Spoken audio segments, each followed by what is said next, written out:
الحمد لأهله والصلاة على أهلها أما بعد فأعوذ بالله من الشيطان الرجيم بسم الله الرحمن الرحيم ولا يزالون يقاتلونكم حتى يردوكم عن دينكم إن استطاعوا سبحانك لا علم لنا إلا ما علمتنا إنك أنت العليم الحكيم. محترم مسلمانان ورونو د فکری جګړې د درسونو سلسله روانه و الحمدلله تر دې پورې موږ اتلس درسونه ویلو دا زموږ لسم درس دی. تیرو اتلس درسونو کې موږ د فکری جګړې اړوند په مختلفو موضوعاتو باندې خبره کړې و. د هغې نه تر ټولو وروستۍ د صلیبي جنګونو موضوع وه. نو د صلیبي جنګونو په موضوع کې موږ د صلیبي جنګونو په تعریف او تاریخ، د صلیبي جنګونو په مراحلو، د صلیبي جنګونو په اسباب او عواملو باندې بیا د اولې مرحلې او د درېمې مرحلې د عواملو ترمنځ مشابهت او اشتراک په دې باندې موږ خبره کړې وه او په دغه ځای باندې د صلیبي جنګونو موضوع پای ته رسېدلی. اوس د دې ځای نه زموږ د استعمار موضوع شروع کېږي. نو د استعمار د موضوع به دا اولنې درس وي. د هر څه نه مخکې د استعمار د موضوع د صلیبي جنګونو د موضوع سره ربط او تړون او مناسبت ذکر کړو تر څو موږ ته ملګرو ته پته ولګي چې څه وجه وه چې د صلیبي جنګونو موضوع ختمه شوله او متصل ورپسې د استعمار موضوع شروع شوله. نو د دې دواړو ترمنځ یو مناسبت دی، یو ربط دی. په دغه خاطر باندې موږ د صلیبي جنګونو موضوع پای ته ورسوله او د استعمار موضوع پیل کړه. هغه مناسبت او هغه ربط دا دی مخکې ویلي وو. کله صلیبیانو د اسلام او د مسلمانانو په خلاف باندې صلیبي جنګونه شروع کړل، نو د هغې نه هدف د هغوی یوازې د مسلمانانو حکومت، د مسلمانانو اتفاق او اتحاد، یووالی دا ختمول او په ځای باندې خپل حکومت او خپل تسلط او خپل کنټرول قائمول. دا د هغوی هدف، یعنې دغه هدف په خاطر باندې هغوی د مسلمانانو په خلاف باندې صلیبي جنګونه شروع کړل او صلیبي جنګونو کې د مشرقي ځمکو طرف ته مخ وکړو د مسلمانانو چې کومې ځمکې وي تر څو دغه ځمکې د خپل کنټرول خپل تسلط لاندې راوړي. خو په دغه جنګونو کې هغوی کومه بریا، کومه فتحه ترلاسه نه کړه، کومه ګټه یې ونه کړله، ځکه چې کوم هدف و هغه هدف ته ونه رسېدلو. بس جنګ یې راوړو، د مسلمانانو درشل ته به یې راورسو، بیا به یې ماتې وخوړله، بیا به واپس شو. نو چې هر کله هغوی په دغه جنګونو کې ماتې وخوړله، کومه ګټه او کومه فتحه یې ترلاسه نه کړله او دغه هدف ته ونه رسېدل، نو هغوی فکر وکړو چې د مسلمانانو په خلاف باندې یو بل جنګ شروع کول پکار دي چې په هغه جنګ کې موږ دغه هدف ترلاسه. ولې چې په دې جنګونو کې خو موږ د مسلمانانو په خلاف باندې پوځي جنګونه دي راوځو، مسلمانان زموږ نه ډېر راوځي زموږ په خلاف باندې د جنګ میدان ته، د جنګ په صفونو زموږ مقابله شروع کړي، موږ له ماتې راکړي. داسې یو جنګ پکار دی چې د مسلمانان پکې زموږ په خلاف باندې جنګ کولو ته راونوځي او موږ دغه هدف ته ورسېږو. نو د آبادولو په نوم باندې د مسلمانانو په خلاف د جنګونو یو بله سلسله شروع د آبادولو. ځکه دا آبادول داسې یو ټکی چې په دې باندې مسلمانان د دوی په خلاف جنګ کولو ته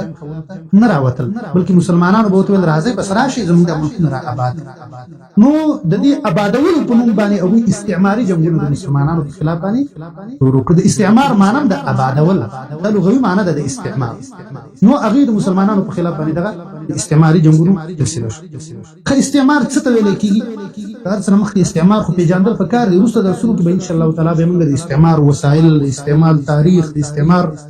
کوم اقسام دي، د استعمار لارې چارې، یا کوم ملکونه د مسلمانانو هغه مستعمر شوي، یا چې کله دغه صلیبیانو کوم ملکونه مستعمر کړي او دوی دغه ملکونه پرېښودل، شاته په خپل ځای باندې څوک پرېښودل، په دې باندې به انشاءالله خبره کوو. خو د ټولو نه مخکې په ننني درس کې به زموږ یوازې د استعمار د تعریف په اړه باندې خبره. استعمار څه ته ویل کېږي؟ د استعمارو دوه معنی دي. یو معنی د استعمار مثبته ده، یو معنی منفي ده. معنی لغوي د استعمار مثبت، معنی اصطلاحي د استعمار د منفي ده. څنګه؟ استعمار په لغت کې ویل کېږي آبادول، دا مثبت معنا ده د استعمار، ځکه چې آبادول ښه کار دی، کومه قبحه کومه بدي ورپکې نشته. ځکه خو غربیان دې ته څه وایي؟ کولونایزیشن یا کولونیالیزم، قانوني کنه موږ وایو کنه قانوني آبادی ته ویل کېږي. لکه موږ وایو حافظ آباد، هغوی وایي حافظ قانوني. نو دا آباد د قانوني معنا ده، ځکه دې ته کولونیالیزم یا کولونایزیشن ویل کېږي. استعمار ته نو د استعمار لغوي معنا مثبت ده چې آبادی ته ویل کېږي. بس اصطلاحي معنی چې کوم ده، نو په اصطلاح کې د دې دوه معنی،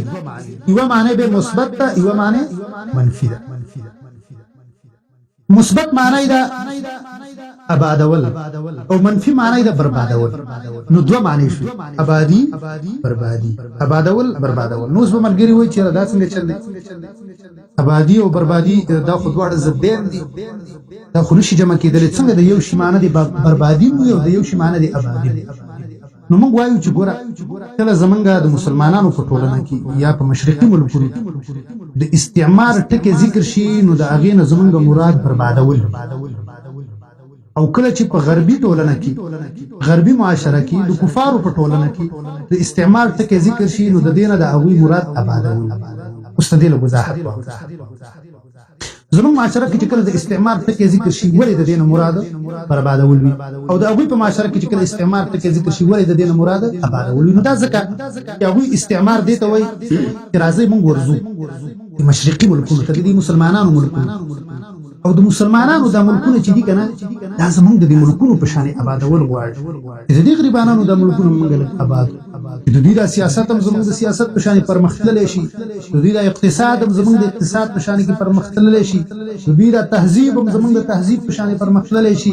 د دې د معاشرت او د دې د ثقافت هم زمونږ د معاشرت او زمونږ د ثقافت په شان پرمختللی او ترقی یافته شي وګوره موږ څومره ترقی یافته خلک یو مسلمانانو په کار د ترقی یافته شي خیر دی خبره نه ده راځي ورزو د مشرقي ملکونو ته مسلمانانو د ملکونو آبادو دا معنی مثبت ده ځکه چې هغوی په نسبت باندې د استعمار معنی ده آبادول اوس زمونږ په نسبت باندې چې کوم دی نو د استعمار اصطلاحي او عملی استعماري معنی چې کومه ده هغه منفي ده ځکه موږ استعمار دې ته وایو یو زورور راشي او د آبادولو په نوم باندې د یو مسلمان د یو کمزوري سیاست هم د خپل قبضې د لاندې راولي د هغه تهذیب هم د خپل قبضې د لاندې راولي د هغه معاش او اقتصاد او د هغه معاشرت او ثقافت او دا هر څه د خپل قبضې د لاندې د آبادولو په نوم باندې راولي او بیا د خپلو ګټو دپاره دا لنډه او ساده معنی تاسو ته ما د استعمار یعنې علما کرامو دې باره کې ډېر زیات خدمتونه کړي دي یقین وکړئ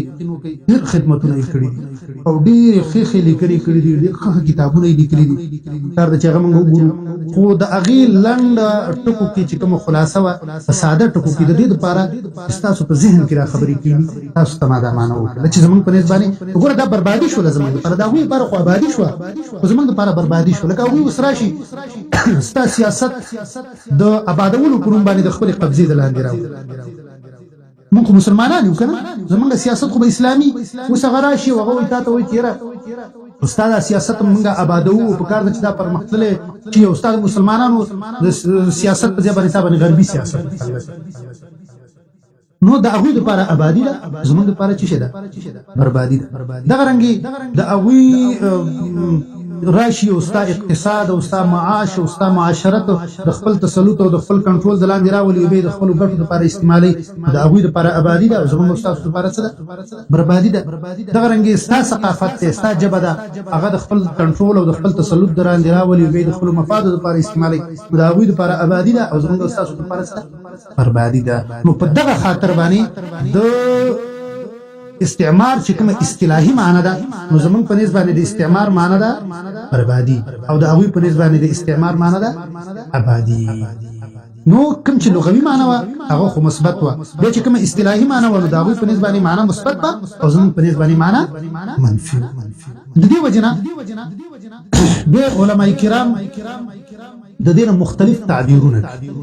سیاسي استعمار اقتصادي او معاشي استعمار معاشرتي استعمار ثقافتي استعمار دا تعبیرونه دي علماء لکه د یو چا معاش قبضه کول د یو چا معاشرت قبضه کول د یو چا سیاست قبضه کول د یو چا ثقافت او تهذیب قبضه کول خپل کنټرول د لاندې راوستل د تعمیر په نوم باندې د آبادۍ په نوم باندې او هغه به د خپلو ګټو دپاره استعمالول دې ته ویل کېږي استعمار وګوره سیاسي استعمار دا شو چې یو زورور راشي او هغه تا ته وایي ستا دا سیاست زه تا ته در آبادوم نو د آبادولو په نوم باندې په تا باندې هغه خپل سیاست مسلط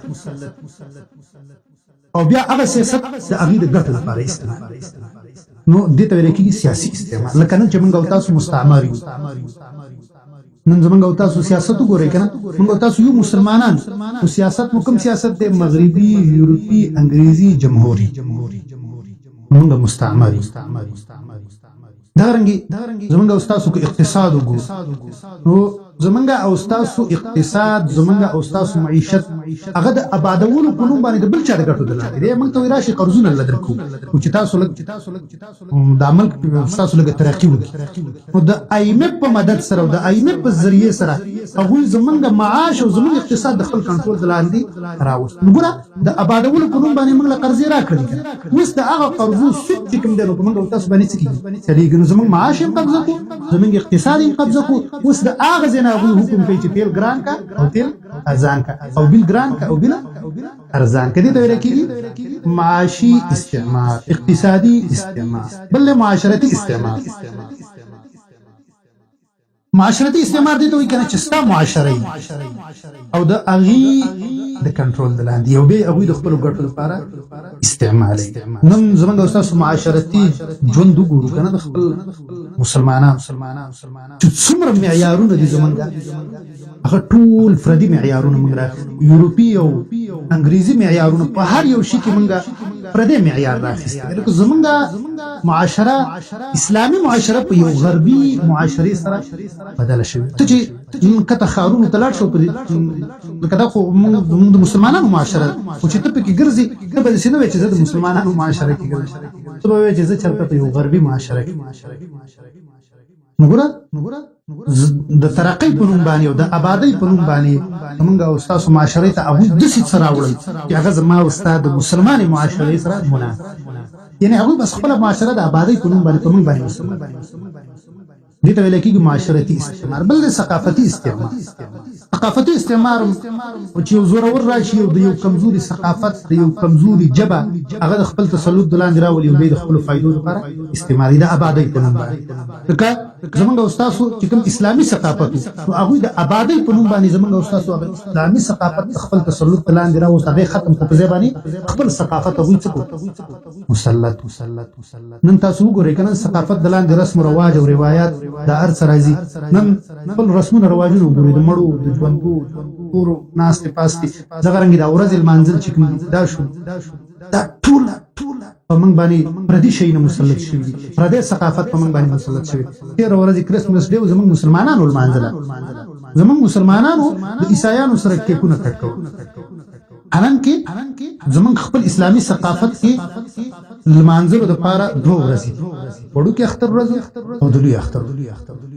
دا اسلامي ثقافت برخه د زموږ استاد موږ څه وکړو هغه د ترقی په نوم باندې په موږ باندې شل قسم ورځې نن سبا د اسلامي معاشره د مسلمانانو په معاشره کې شل قسم ورځې دي چې موږ موږ په خوشاله دي دغه رنګي کوم غراښو لباس طرف